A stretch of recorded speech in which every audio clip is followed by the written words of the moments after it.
রণক্ষেত্র মধ্যপ্রাচ্য। ইরানের উপর কি তবে বড় হামলা শুরু করছে আমেরিকা? ভিয়েতনামের পরিণতি কি হবে আমেরিকার? হরমুজ প্রণালীতে চরম উত্তেজনা, ট্রাম্পের যুদ্ধের ঘোষণা, মধ্যপ্রাচ্যের আকাশে মার্কিন যুদ্ধ বিমানের মহড়া। আসসালামু আলাইকুম, আমি আব্দুল্লাহ আনসারী, আপনারা দেখছেন মিস্টার আনসারী ইউটিউব চ্যানেল। সকলকে শুভেচ্ছা ও অভিনন্দন জানিয়ে আজকের বিস্তারিত থাকছে বিশেষ বিশেষ খবর। প্রিয় দর্শক, এই মুহূর্তে পৃথিবীর নজর মধ্যপ্রাচ্যের দিকে।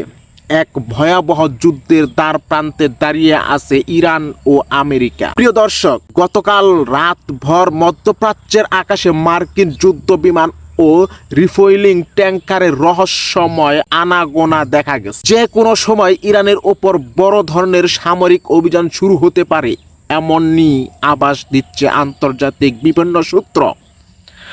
আজ আমরা বিশ্লেষণ করব, আমেরিকা কি সত্যিই ভিয়েতনাম যুদ্ধের সেই পুরনো ফাঁদ পাচ্ছে ইরানের জন্য? প্রিয় দর্শক, গতকাল রাত থেকেই মধ্যপ্রাচ্যে মার্কিন বিমান ঘাঁটিগুলো থেকে একের পর এক যুদ্ধ বিমান ডানা মেলেছে, আকাশ কাঁপিয়ে উড়িয়েছে ড্রোন।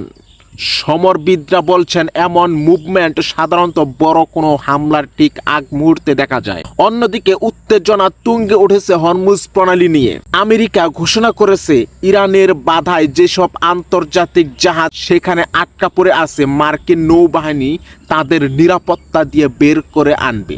অর্থাৎ আমেরিকা সরাসরি ইরানকে চ্যালেঞ্জ ছুড়ে দিচ্ছে। এর বিপরীতে ইরান কঠোর হুঁশিয়ারি দিয়ে বলেছেন কোনো বিদেশি জাহাজ যেন প্রবেশের দুঃসাহস না করে। অনাকাঙ্ক্ষিত কিছু ঘটলে তার দায় নেবে না তেহরান। তারা সব বাণিজ্যিক জাহাজকে দুবাই পয়েন্টের দিকে সরে যাওয়ার নির্দেশ দিয়েছে। প্রিয় দর্শক, এই উত্তেজনার পিছনে অনেকে 1964 সালের ভিয়েতনাম যুদ্ধের প্রেক্ষাপট খুঁজে পাচ্ছেন।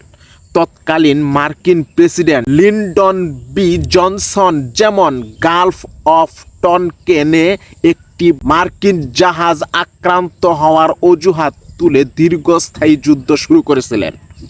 বর্তমান পরিস্থিতি কি সেই দিকে যাচ্ছে? প্রিয় দর্শক, আমেরিকা চাচ্ছে কোনোভাবে তাদের আশ্রিত কোনো জাহাজে ইরানের হামলা হোক, আর সেই হামলাকে পুঁজি করে মিত্র দেশগুলোকে সাথে নিয়ে ইরানের উপর ঝাঁপিয়ে পড়া। প্রিয় দর্শক, মনে রাখতে হবে ভিয়েতনাম যুদ্ধে আমেরিকা প্রায় 58,000 সেনা হারিয়েছিল এবং 3 লাখের বেশি সেনা পঙ্গু হয়েছিল। ইরান হুঙ্কার দিয়েছে আমেরিকার পরিণতি এবার ভিয়েতনামের চেয়েও ভয়াবহ হবে। প্রিয় দর্শক, মধ্যপ্রাচ্যের যুদ্ধের দামামা এবার আরো প্রকট। যুক্তরাষ্ট্রকে চূড়ান্ত বার্তা দিল ইরানের ইসলামিক রেভলিউশনারি গার্ড বা IRGC। শান্তি চুক্তি না হলে যুদ্ধের জন্য প্রস্তুত থাকতে বলা হয়েছে ওয়াশিংটনকে। জানা গেছে তেহরান শান্তি আলোচনার জন্য 14টি পয়েন্ট সম্বলিত একটি প্রস্তাব পাঠালেও মার্কিন প্রেসিডেন্ট ডোনাল্ড ট্রাম্প তাতে অনীহা প্রকাশ করেছে। প্রিয় দর্শক, ট্রাম্পের মতে ইরান কয়েক যুগ ধরে যা করেছে তার মূল্য এখনো পরিশোধ করেনি। এদিকে IRGC সাফ জানিয়ে দিয়েছে 60 দিনের যুদ্ধবিরতি নয়, বরং 30 দিনের মধ্যে নৌ অবরোধ প্রত্যাহার সহ সব সমস্যা সমাধান করতেই হবে। হরমুজ প্রণালী আর কখনোই আগের অবস্থায় ফিরবে না বলে হুঁশিয়ারি দিয়েছেন ইরানের ডেপুটি স্পিকার আলী নিকজাত। পাল্টাপাল্টি এই অবস্থানে বিশ্লেষকরা মনে করছেন মধ্যপ্রাচ্য এখন এক দীর্ঘমেয়াদী সংঘাতের দ্বার প্রান্তে। প্রিয় দর্শক, গুরুত্বপূর্ণ খবর আরও সামনে আছে। প্রিয় দর্শক, মার্কিন প্রেসিডেন্ট ডোনাল্ড ট্রাম্পের এক বিস্ফোরক মন্তব্যে তোলপাড় বিশ্ব। ট্রাম্প প্রকাশ্যে স্বীকার করেছেন যে হরমুজ প্রণালীতে ইরানি জাহাজ জব্দ করা এবং তেল ও কার্গো লুট করা যুক্তরাষ্ট্রের জন্য একটি লাভজনক ব্যবসা। কিভাবে কোনো কারণ ছাড়াই মার্কিন নেভি ইরানি জাহাজের ইঞ্জিন রুম উড়িয়ে দিয়ে দখল নেয়। ট্রাম্প নিজেই নিজেদের এই কর্মকাণ্ডকে জলদস্যুতার সাথে তুলনা করেছেন।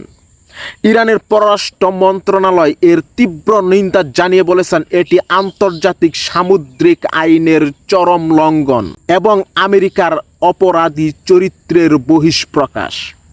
প্রিয় দর্শক, ইসরায়েলি স্থলবাহিনীর জন্য এক আতঙ্কের নাম FPV বা ফার্স্ট পার্স নিউ ড্রোন। মাত্র কয়েকশো ডলারের দামের এই হেলনা ড্রোন দিয়ে হিজবুল্লাহ উড়িয়ে দিচ্ছে ইসরায়েলের কোটি টাকার মার্কাবা ট্যাঙ্ক। এই ড্রোনের ক্যামেরায় লাইভ ফিড দেখে অপারেটর সরাসরি লক্ষ্যবস্তুর ভেতর গিয়ে বিস্ফোরণ ঘটাতে পারে। এমনকি রাডারও এসব ছোট ড্রোন ধরা কঠিন, খুব কঠিন। পরিস্থিতি সামাল দিতে ইসরায়েল এখন ইউক্রেনীয় বিশেষজ্ঞদের পরামর্শ নিচ্ছেন। তবু লেবাননের সীমান্তে তাদের জন্য একটি বড় চ্যালেঞ্জ হয়ে দাঁড়িয়েছে। প্রিয় দর্শক, মার্কিন যৌন অপরাধী জেফ্রি অ্যাপস্টাইনের ব্যক্তিগত দ্বীপে একটি রহস্যময় স্থাপত্য নিয়ে চাঞ্চল্যকর তথ্য প্রকাশ করেছে নিউ ইয়র্ক টাইমস। জানা গেছে অ্যাপস্টাইন এই ভবনটিকে মসজিদ নাম দিয়েছিলেন। আরও ভয়াবহ তথ্য হলো তিনি অত্যন্ত গোপনে কাবা শরীফের গিলাফ সংগ্রহ করে সেখানে অপবিত্রভাবে ব্যবহার করতেন। এমনকি গিলাফের ক্যালিগ্রাফিতে নিজের নামের আদ্যক্ষর খোদাই করার নির্দেশও দিয়েছিলেন তিনি। একজন ইহুদি হয়েও ইসলামী স্থাপত্যের প্রতি তার এই বিকৃতি, আসক্তি এবং পবিত্র ধর্মীয় চিহ্নের অবমাননায় বিশ্বজুড়ে মুসলিমদের মধ্যে তীব্র ক্ষোভ সৃষ্টি হয়েছে। প্রিয় দর্শক, মাত্র 14 বছর বয়সে টার্বোজেট ইঞ্জিন তৈরি করে চীনের সোশ্যাল মিডিয়ায় ঝড় তুলেছে চেজিং আং নামের এক কিশোর। নিজেকে সে পরিচয় দেয় রকেট বয় হিসেবে। তৃতীয় শ্রেণী থেকেই নাকি সে ক্যালকুলাস ও অ্যারোডাইনামিক্স শিখছে। তবে তার এই দাবি নিয়ে নেটিজেনদের মধ্যে সন্দেহ রয়েছে। কেউ বলছেন এটি অসাধারণ প্রতিভা, আবার কেউ বলছেন এটি স্রেফ ভাইরাল হওয়ার গল্প। সত্যি কি আগামীর বিজ্ঞানী, নাকি এর পেছনে রয়েছে অন্য কোনো রহস্য? প্রিয় দর্শক, মার্কিন সেন্ট্রাল কমান্ড বা সেন্টকম এর কমান্ডারের সাম্প্রতিক সফর। তিনি ডোনাল্ড ট্রাম্পের সাথে বৈঠক করে সরাসরি ইসরায়েল ও পরে মধ্যপ্রাচ্যের বিভিন্ন ঘাঁটিতে সফর করেছেন। ইতিহাস বলে এই কমান্ডারের ম্যান্টের কয়েক দিনের মধ্যেই বড় কোনো অপারেশন শুরু হয়। ট্রাম্পের সাম্প্রতিক বক্তব্যও সেই আগুনের ইঙ্গিত দিচ্ছে। তিনি স্পষ্ট করেছেন, ইরান হামলা চলাকালে তার ফল হবে ফুল ফেজ ওয়ার বা পূর্ণাঙ্গ যুদ্ধ। প্রিয় দর্শক, ইরান তাদের নৌবাহিনী এবং সকল বাহিনীকে সর্বোচ্চ সতর্কতায় রেখেছে। অন্যদিকে ইসরায়েল আমেরিকাকে আহ্বান জানিয়েছে তাদের দেশে ঘাঁটি গাড়তে। এখন প্রশ্ন হলো, আজ বিকেল বা রাতের মধ্যে কি আমরা নতুন কোনো যুদ্ধের সাক্ষী হতে যাচ্ছি, নাকি কূটনৈতিক টেবিলে মিরাকল কিছু ঘটবে? প্রিয় দর্শক, আপনার কি মনে হয়, আমেরিকা কি পারবে হরমুজ প্রণালীতে আধিপত্য বজায় রাখতে, নাকি ইরান তাদের জন্য দ্বিতীয় ভিয়েতনাম তৈরি করবে? আপনার মতামত কমেন্টে জানান।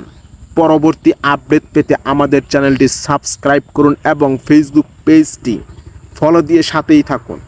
প্রিয় দর্শক, পরবর্তীতে ভিডিও নিয়ে হাজির হব। সে পর্যন্ত ভালো থাকুন, সুস্থ থাকুন।